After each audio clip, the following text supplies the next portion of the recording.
It's one of the main reasons so many young men voted Republican in the last election. He allowed leftists to speak, and in doing so, they revealed that they were unhinged, incoherent, dangerous radicals, which is why they killed him. A day after Charlie Kirk was assassinated while debating college students in Utah, I said that it was important to gather as much information as possible before drawing any conclusions about culpability and before implementing the kind of crackdown on left-wing extremism in this country that for many years we've all suspected would be necessary. Well, now, several days later, we have gathered those facts. The assassination of Charlie Kirk was unequivocally an act of LGBT terrorism. Now, more evidence will come out soon, and that's also what I've been told personally from sources who are familiar with the FBI's investigation. But already, the evidence is overwhelming. Charlie was murdered by a leftist who was in a relationship with a man who identifies as transgender, a man who identifies as a woman. The shooter engraved his ammunition with messages that are commonly used by left-wing Antifa groups, calling Charlie a fascist, as well as a reference to a fetish subculture. Days before the murder, several trans-identifying individuals and people in their social groups posted messages on social media indicating that they were aware that the assassination would soon take place. One of those messages read, "Charlie Kirk is coming to my college tomorrow. I really hope someone evaporates him literally. Let's just say something big will happen tomorrow." The account that posted that thread is now suspended from X. Another post from 5 days before the shooting indicated that something big was coming soon. Then after the shooting, the author wrote, "Well, that's that, and another chud bites the dust." Here's another. This one was written on September 3rd. It begins, quote, "It'd be funny if someone like Charlie Kirk got shot on September 10th. Now, the username of the author of this post, as Cassandra McDonald of Gateway Pundit has pointed out, is Tally Hall Album. And coincidentally enough, the man who shot Charlie Kirk, Tyler Robinson, had a publicly visible playlist of songs by the band Tally Hall on Spotify. And additionally, the shooter's trans-identifying boyfriend, McDonald reported, was active on the Tally Hall subreddit. Now, this is just a sample of some publicly available posts that appeared to predict Charlie's murder. We can obviously assume, based on these posts, that the actual number of people with advanced knowledge of the attack was probably quite high. Additionally, shortly after the assassination, another post written by someone who was in the same friend network as the trans-identifying man who was dating the shooter read simply, "We effing did it." And then a pro-trans organization in Utah called Armed Queers SLC took down its Instagram page entirely. According to New York Post, Armed Queers SLC has a, quote, logo that features 2 high-powered rifle rounds similar to the one that struck Kirk. The group also, quote, hosted a lecture on queer resistance at the University of Utah in September 2023, around 45 miles from Utah Valley University, where the 31-year-old Turning Point USA founder and Trump ally lost his life. Even people with direct knowledge of the shooter continued to protect him after the assassination. The New York Times is reporting that members of the shooter's Discord channel were joking with him about the possibility that he was the shooter based on the photographs released by the FBI. And yet none of the members of this Discord group actually turned him in. And this is all evidence on top of a number of officials telling us, including the governor, that he was heavily indoctrinated into left-wing extremism, hearing these sources from the family, from people who knew him.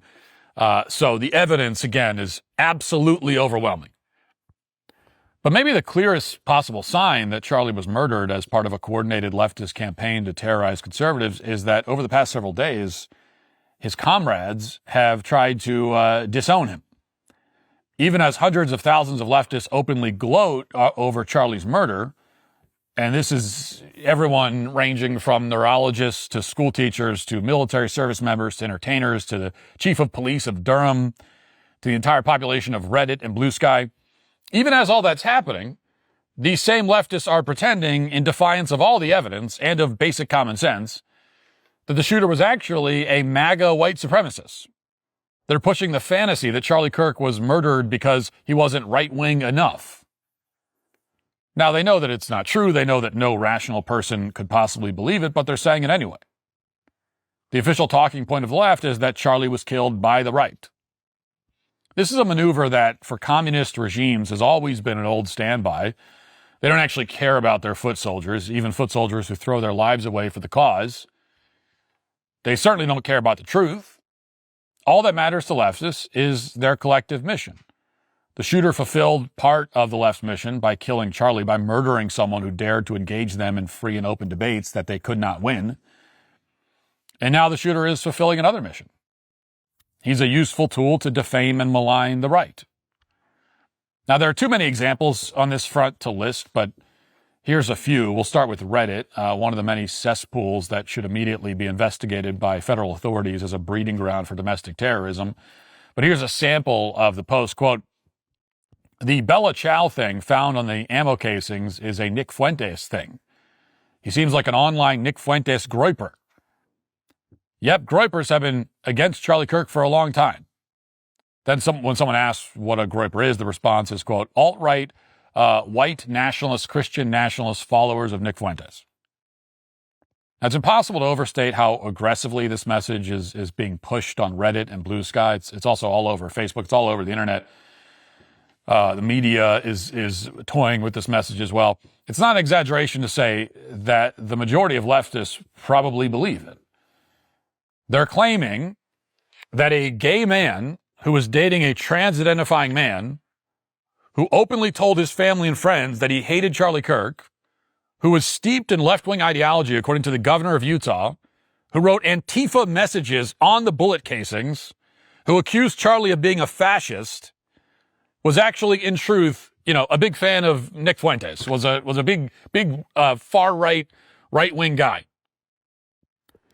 To be clear, Antifa terrorists have been citing the Bella Ciao song for a long time, as Andy Ngo has pointed out, including in 2019 when an Antifa shooter cited the song in a manifesto before attacking an ICE facility. So there is a record, there's a precedent, not just for this Bella Ciao thing to be used by the far left, but for it to be used by the far left when they're carrying out domestic terrorist attacks. Additionally, one of the ringleaders of Antifa in Los Angeles owns a company called Bella Ciao Cinema. This is an old World War II song that's been repurposed by Antifa today.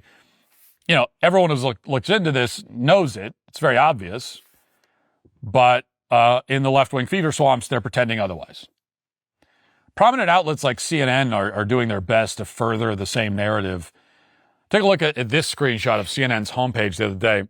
There are 9 stories about Charlie's assassination. None of them discuss the shooter's motive or his belief in left-wing ideology and his connection to transgenderism. None of them discuss the gloating of leftists or the messages that predicted the attack. Instead, the stories are about the job that Kash Patel is doing, or how leftists are getting fired for celebrating Kirk's death, or how the shooter's father turned him in. Meanwhile, all over social media, major figures in the American left are openly lying. Here's Harvard professor Lawrence Tribe, for example, quote, "Kirk's apparent assassin seems to have been ultra MAGA, exploiting the GOP MAGA attempt to pin the blame for this tragedy on liberals." This is the same line that they used after the first Trump assassination attempt. As you probably remember, Democrats said the shooting was either staged or that the shooter was somehow a Trump supporter, which they still claim to this day. Only this time, we're not just hearing that claim from a handful of big names. It's coming from everywhere.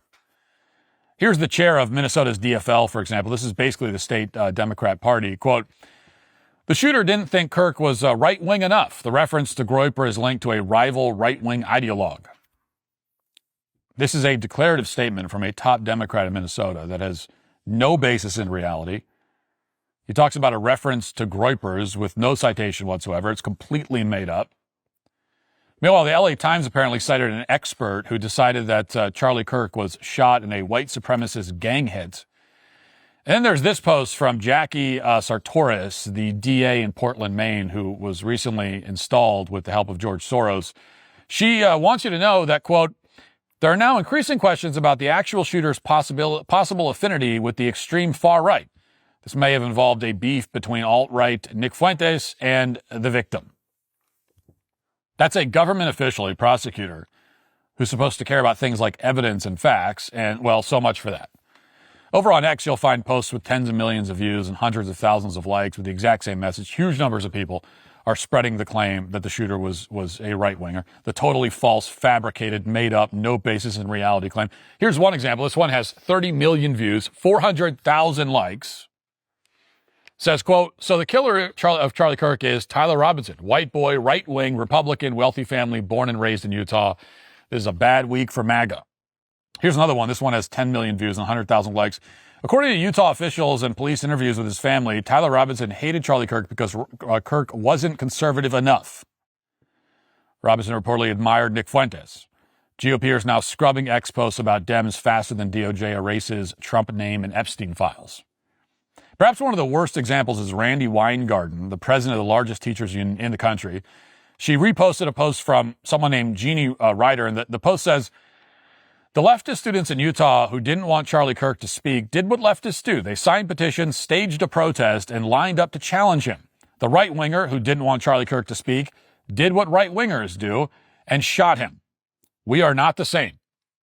Now, Randy reposted that inverted reality nonsense with the caption, "This seems important to state." Yes, the leader of the largest teachers union in the country, to her, it's not only important to state total, absolute nonsense and lies that completely flip reality on its head, but it's also important to brand all right-wingers as violent killers. Go on Reddit or Blue Sky and you'll find hundreds of thousands of people who are liking and upvoting various posts like this. If you know any leftists, there's a good chance you're seeing the same content all over your social media feeds as well. None of it is remotely true. There's no source for any of it because it's false. Just to be totally clear about this, any suggestion that Charlie was killed by a right-winger is a flat-out, bald-faced lie. There is no evidence of that, none at all. All of the evidence points to left-wing LGBT extremists. It's not close. It's not ambiguous. Gay guy, trans boyfriend, Antifa messages on the bullets, trans people predicting the shooting ahead of time. I mean, this is not close. This was not a Groyper. This is not a Nick Fuentes acolyte. And by the way, even if the killer was a right-wing extremist, which he definitely unequivocally was not, the left would still own Charlie's murder because they've taken ownership of it. They spent the last 4 days since his assassination celebrating en masse. Thousands upon thousands of them have personally endorsed the man who slaughtered Charlie. So that even if the guy were a right-wing Republican, which again he is not, he would still now be one of theirs by adoption. They own this because they have said so themselves. Thousands of them have said that. They've said, we support this, we like it, do it more.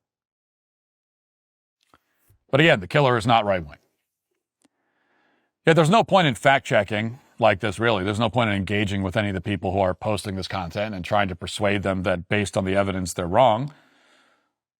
That's what Charlie attempted to do, what he did with unmatched skill, and not to mention patience, debating and engaging with these people.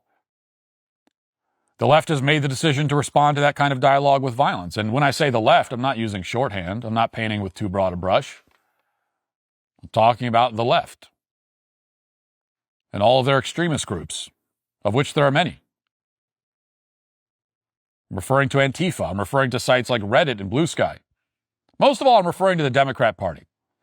All these organizations are dominated by and under the complete control of demons who either participated in the murder of Charlie, participated in other domestic terrorist attacks, politically motivated, or who celebrated. They resemble a domestic terror cell because that's exactly what they are. And they need to be treated like it.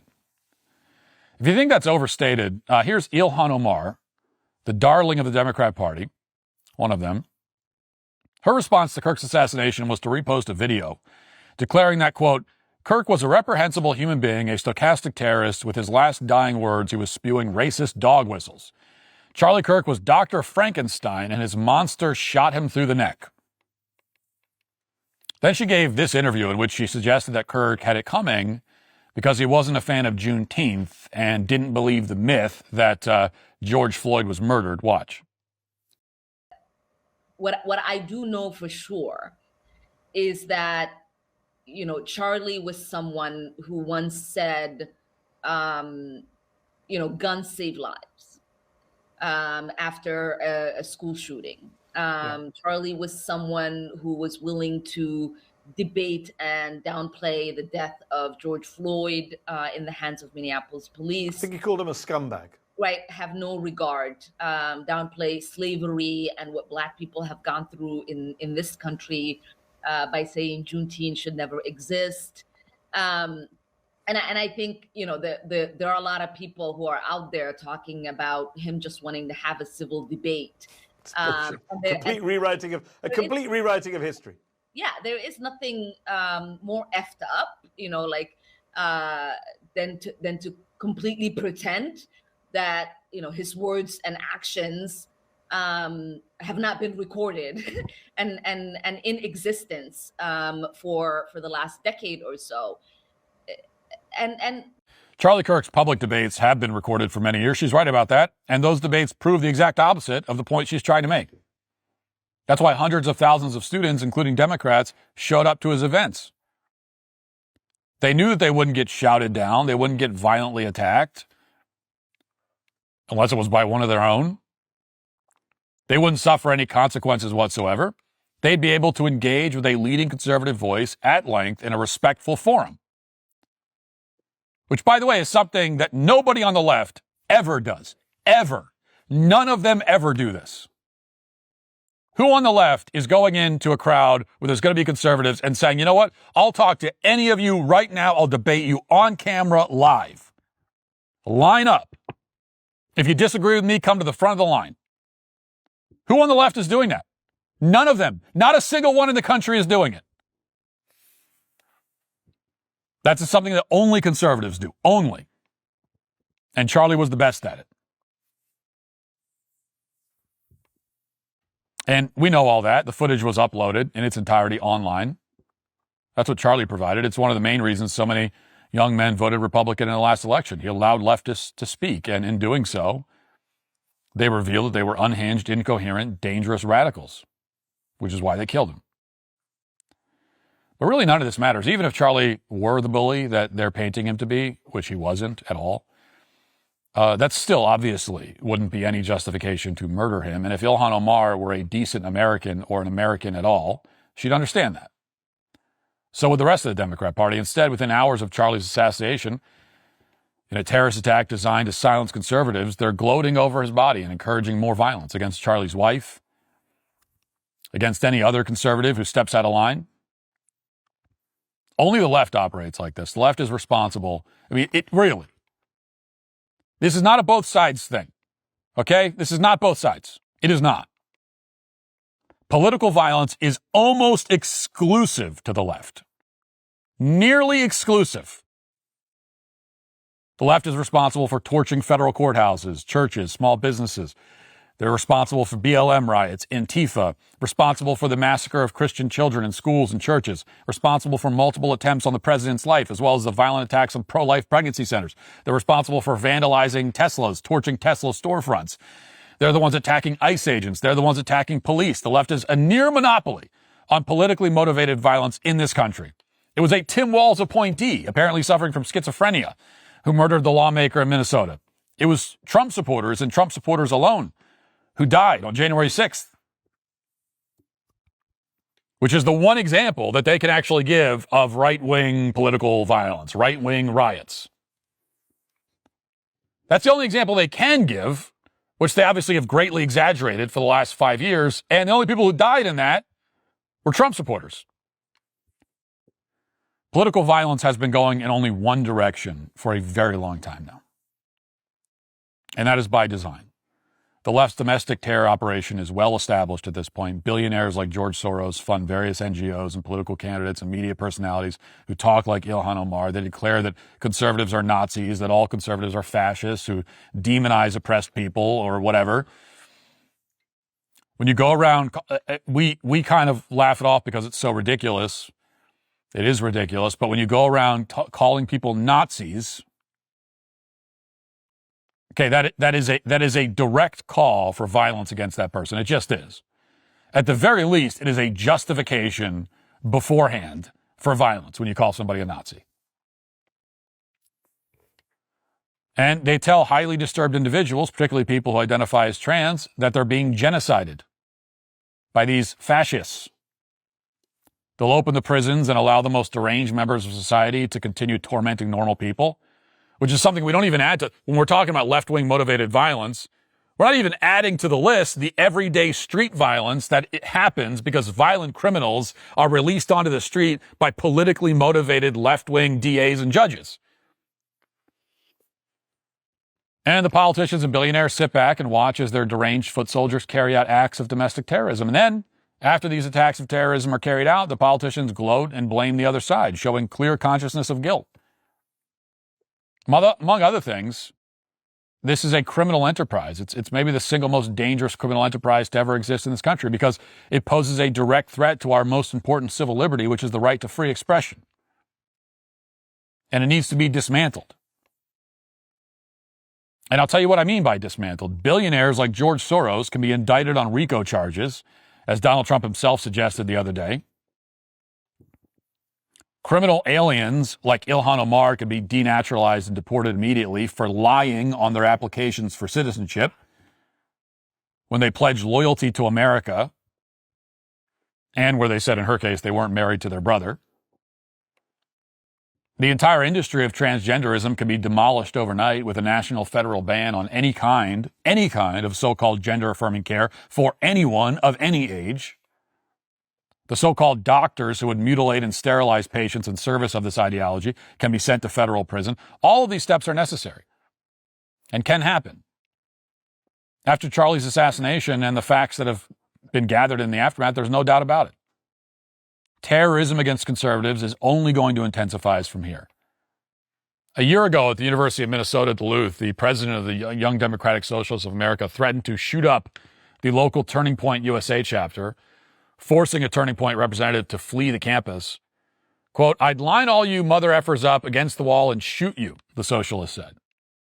Nothing was done. The DSA chapter wasn't dismantled. And that's normally how these things go. The left terrorizes, the right doesn't respond, and in turn, the terrorism intensifies. This must end. It is now abundantly clear that America isn't divided into two political parties. We're divided into one political party and one cartel that aids and abets domestic terrorism. They are deliberately provoking some of the most deranged and hopeless members of society, people who are already in a state of deep-seated psychosis. And now that those individuals are realizing that they're losing, that they really can't transform into members of the opposite sex, that they're in the losing side of everything, they're doing exactly what the left wants them to do. The LGBT terror cells have been activated, and they're effective terror cells because trans ideology is a death cult. The largest, most well-funded, most deranged death cult this country has ever seen. And we shouldn't be surprised by this. 2 weeks ago, I said on X and on this show that trans extremists are losing badly, they're desperate, and that makes them more dangerous than they've ever been. And I said it would get worse. 2 weeks later, Charlie Kirk was shot and killed by an LGBT militant with a trans boyfriend. So I say again now, this will get worse. We need to take this threat seriously. That doesn't mean we need to deliver speeches about unity or sing Kumbaya and tell everyone to come together. It means we need to utterly destroy every left-wing terror cell like the one that killed Charlie. And it also means that we need to destroy the criminal institutions that are enabling their insanity rather than treating it. And then we have to move up the chain of leftist terror to the nonprofits and the billionaires. The more they gloat over Charlie's dead body and the more they threaten to murder more conservatives, the harder we have to push. We cannot stop until conservatives are free to exercise their First Amendment rights in this country without fear. And until that happens, we don't have a free society. We don't have any rights at all, to any meaningful degree. And in that environment, we don't owe our enemies any kind of restraint or mercy. They must be crushed if civil liberties are going to mean anything in America. At the moment, all the indications I have are that the Trump administration understands all this, that they're acting legally, non-violently, which is how we must act, Now they need to do something the federal government never did under the previous administration, which is defend the civil liberties of American citizens and disarm and dismantle every domestic terrorist organization and militant LGBT group posing as a legitimate political institution. That's a very, very long list to get through. But with ruthlessness and without apology, now is the time to start. If you'd like to see what else I have to say, you can access my full show by going to dailywire.com or by going to the Matt Walsh Show Twitter page. Hope to see you there. Godspeed.